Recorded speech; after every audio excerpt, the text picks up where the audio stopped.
Let's talk about the Florida Gators. Florida Gators have been one of the most polarizing teams, I think, in all of college football since the season ended last year. A lot of talk around Billy Napier and his job security and things like that. The over-under win total for the Gators is at 4.5. Taking the under, taking the over. We'll give you our final record prediction for Florida here in a matter of moments. Before we get to that, though, Florida fans, lock in right here.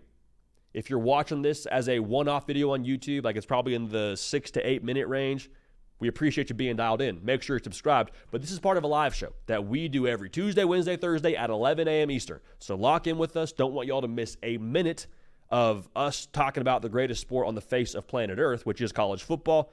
Lock in. We appreciate you for that. Here's the confusing thing about Florida. People see the schedule, and they see what happened last year from a record point of view, missing the bowl game, and they say, oh, man, Florida, they're in for it.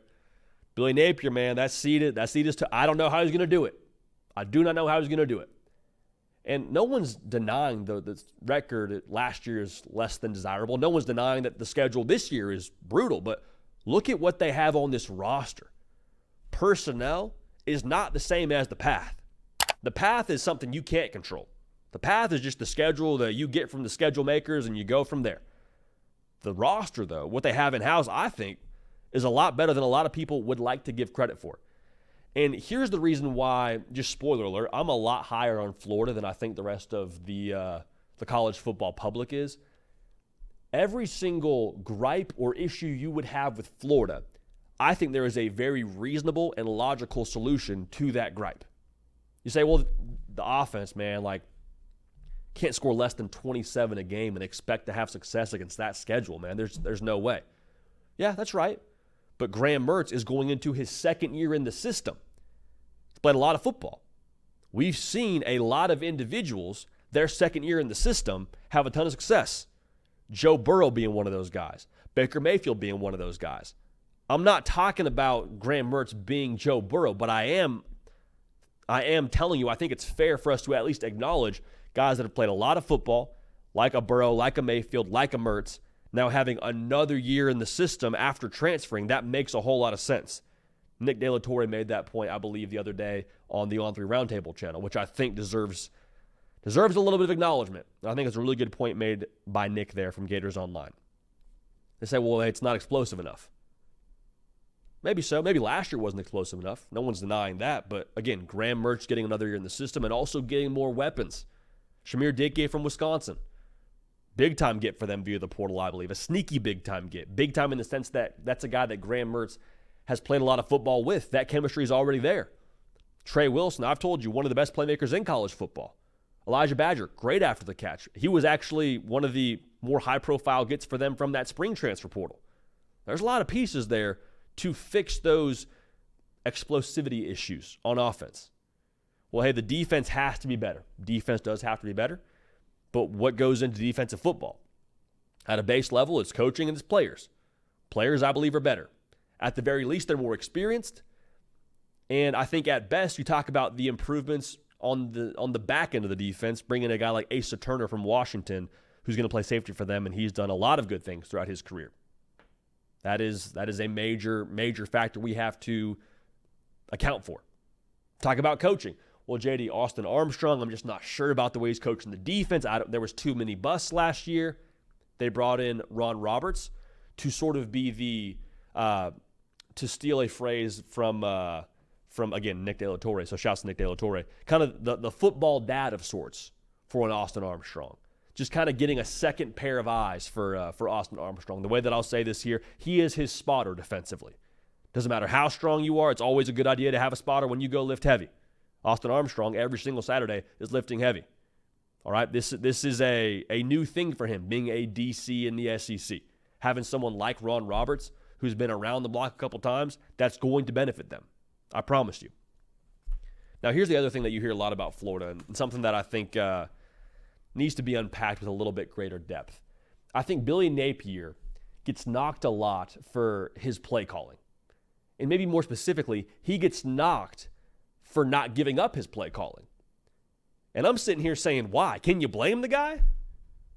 I don't blame Billy Napier. Everyone and their mama is talking about him being on the hot seat. And he's a guy that has cut his teeth and got this job because of what he does as a play caller, because of what his offenses do. And you want him to pass the sticks because he hasn't had the success that he would like to have 2 years in?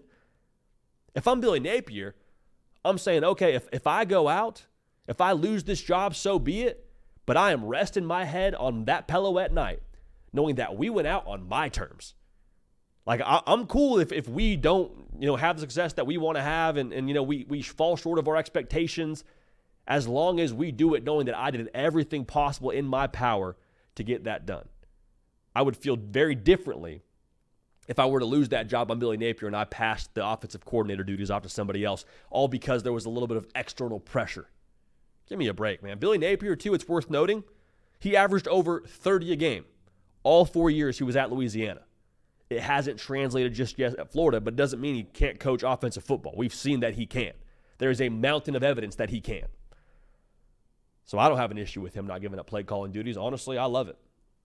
You think that's what's best for you? Do what's best for you. Do what's best for your team. So let's get to the schedule now as we kind of break down the record here. Yes, it's brutal. It's brutal. We've talked about that for a long time, but what now? Because at some point the talking does have to end and the pads have to get popping. The first 4 to 5 games of this season are absolutely massive. Why? Because you are the most fresh, all right? You have, your most healthy roster you're going to have all season. And also, it's only going to get tougher as we get into November. You want to really establish that buy-in, that confidence, and that swag early on. That, okay, yes, all the things we've talked about throughout this offseason, us as a team, we're going to squat low, we're going to be powerful, we're going to operate this way offensively and defensively. All those things that we talked about when we weren't playing games actually works when we get to playing games. You want to have early success to make that happen. October is all about keeping it on the rails. All about keeping it on the rails. And no competitor actually thinks like that. But if they can go 2-1 against UCF, at Tennessee, and Kentucky, phenomenal. Phenomenal. Let's keep a good thing going. Now, November is going to hit like a tidal wave. No way around it. Again, no competitor actually thinks in the context of how many games can we win here to keep our hopes alive to do X, Y, and Z in the postseason or whatever. But it's going to be brutal. All right, we all understand that. How stable are they heading into November to be able to handle that tidal wave? What I mean by that is health is one thing, but also just like psychologically. Are you in a spot where you feel good about what you're doing internally? Is there good cohesion? Is there good harmony? I'm not questioning that. I'm just telling you that is massive when you go play against Georgia, when you go to Texas. All those things are massive. And so what we said about Auburn earlier on in this live show is the same thing I would say about Florida in the month of November. You need marketable moments. Moments that you can package up and go pitch, whether it be on the recruiting trail or to the powers that be or to the fan base that says, hey, this thing is going somewhere. Here is an appetizer. Don't you want the entree? Here is where this thing is eventually going to end up. Here is a preview of the movie. Buy into this. Give Billy Napier some more time. How that would look? Let's play Georgia tough. Let's play Texas down to the very last snap. Heck, let's beat LSU. Let's beat Ole Miss. Let's beat Florida State. Those to me would be the marketable moments where regardless of what happens the rest of November, the rest of the season even, those are moments you can point to and say, I think there's something there. There's something to build off of. And so as we get to this record prediction, man, I've said this a couple times, 6-6 is a very, very intriguing spot to land at. At 6-6, I think if you're Billy Napier, the verdict is very much so still out on what he would be as a head coach. Now, you probably use the eye test quite a bit to try and determine exactly what Florida will be, going back to marketable moments. But if you go 6-6 with that schedule, I would just be asking, are we sure he's not the right guy at Florida? Because 6-6 against that schedule, what is that in the ACC? What is that in the Big 12? Like a 9-10 win season? Not throwing shade, just asking. That's the way it feels to me. Is it really worth, at 6-6, hitting the reset button on your roster for the next 2 years? Because the portal does what the portal does, man. Talk about NIL, talk about the next hire, having good retention. The portal does what the portal does if you change head coaches. It does, all right? So let's not act like you're not hitting the reset button if you part ways with a Billy Napier. That's my question mark around 6-6. Now, me personally, I think Florida goes 7-5. That is my prediction for them in 2024. I think there's a lot more to this roster than what meets the eye. I think they're going to catch somebody in November. I don't know who it's going to be, but they're going to catch somebody slipping in November. And I think there's a lot more belief and buy-in internally within that building than most folks will give credit. A lot of people are just saying, Florida, man, they're going to lose week 1 and roll over and play dead. And it's like, now the game against Miami is massive. Do not get it twisted. That'll be big for setting the tone. But I have not seen Florida pack it up once in the Billy Napier era. Not once. I've seen games where they're outmatched. The game against Oregon State in their bowl game a couple years ago, that looked like they were maybe a little bit in over their head, and they had just everybody and their mama sitting out in that game. I haven't seen Florida just pack it up and say, no, we're not playing for each other. We're not playing for Napier. I think they're going to be able to get to that 7-win mark. I really do.